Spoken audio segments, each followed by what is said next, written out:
11 août 1999. L'éclipse est sur le bord de toutes les lèvres.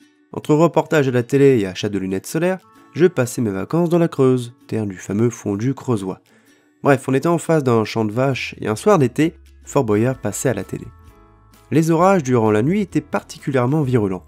Au matin, tout pressé d'aller voir mes amis vaches, quelle ne fut pas ma surprise en les voyant sous l'arbre, les pattes à l'air. Bon petit, je n'avais pas compris, mais la réponse est claire. C'était la foudre. Et on le sait, pendant un orage, on déconseille les gens d'aller sous un arbre.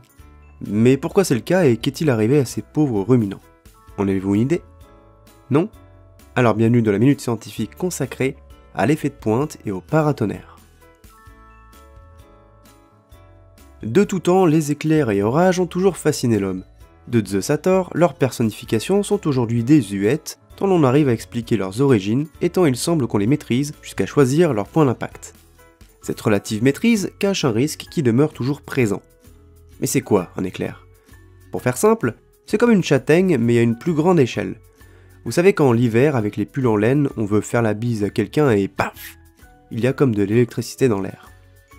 C'est dû à un déséquilibre en électrons, cette particule élémentaire chargée négativement compose la matière avec le proton et le neutron qui se retrouve arraché par les frottements d'un vêtement sur la peau ou d'une règle dans les cheveux. Avec le temps, on a soit un déficit, soit un surplus d'électrons qui va se créer. Et la nature déteste ce genre de déséquilibre. Dès qu'il est énergétiquement possible de rétablir l'équilibre, les électrons vont se mettre en mouvement et créer un courant électrique, très bref, une châtaigne. Les orages, eux, vont avec d'énormes masses d'air et d'eau en mouvement.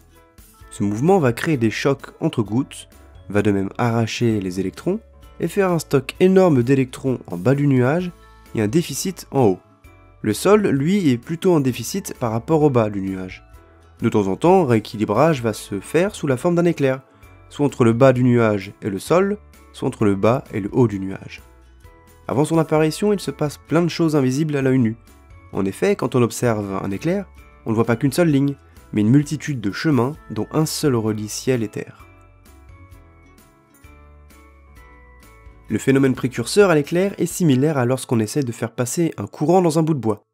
Les charges électriques vont tenter différents chemins pour essayer de relier les deux bouts. Lorsque la connexion se fait, le schéma est établi et tout passe d'un coup. S'illuminent alors tous les chemins qui étaient tentés. Ici, l'air joue le rôle du bois, et contrairement au bois qui brûle, l'air va s'ioniser. L'air qui est alors plutôt isolant va devenir conducteur dans ces chemins, qu'on appelle traceur ou précurseur. Mais ça ne nous dit toujours pas pourquoi le paratonnerre est privilégié. Bon, déjà un paratonnerre en matériau conducteur, ça fonctionne mieux qu'un bout en caoutchouc. Ça c'est déjà un premier point. Le second, c'est la forme. Pourquoi toujours des sommets d'églises, des arbres ou notre belle tour Eiffel? Il s'avère que dans un matériau conducteur, une aspérité est un lieu d'accumulation de charge électrique, d'où un champ électrique tout aussi fort et variant. La pointe est la forme qui accentue le plus ce phénomène. C'est ça l'effet de pointe. Et c'est ça qui facilite l'apparition du chemin précurseur, car l'ionisation y est plus facile dans cette zone. C'est comme si le bois était plus facile à brûler. L'électricité a tout intérêt à y passer. Une véritable porte ouverte pour l'électricité, elle ne va pas se gêner. Ainsi c'est pour ça que la foudre est attirée par les objets pointus et surtout le paratonnerre. Tout comme les châtaignes surviennent plus souvent au bout des doigts. Mais ça, ce n'est pas un Jedi qui vous l'apprendra. Bon, et à vrai dire, j'en avais déjà succinctement parlé dans ma vidéo sur la transformation du gaz carbonique en éthanol avec des nanoparatonnerres en carbone et en cuivre.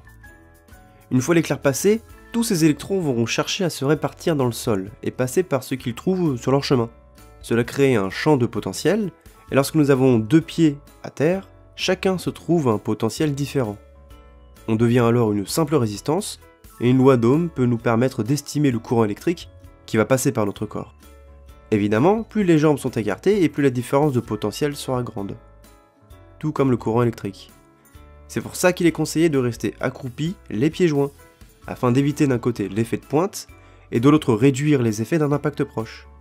Les vaches de mon introduction, étant sous l'arbre et des pattes assez écartées, ont été grillées comme des vulgaires saucisses. Est-ce un vrai risque pour l'homme? Une vidéo vaut 1000 mots. Maintenant, j'espère ne pas vous avoir rendu paranoïaque sur les orages, mais vous savez les principaux éléments qui constituent la vie d'un éclair, ainsi que l'origine des mesures de précaution que l'on connaît. Si la vidéo vous a plu, n'hésitez pas à réagir et découvrir le reste de la chaîne.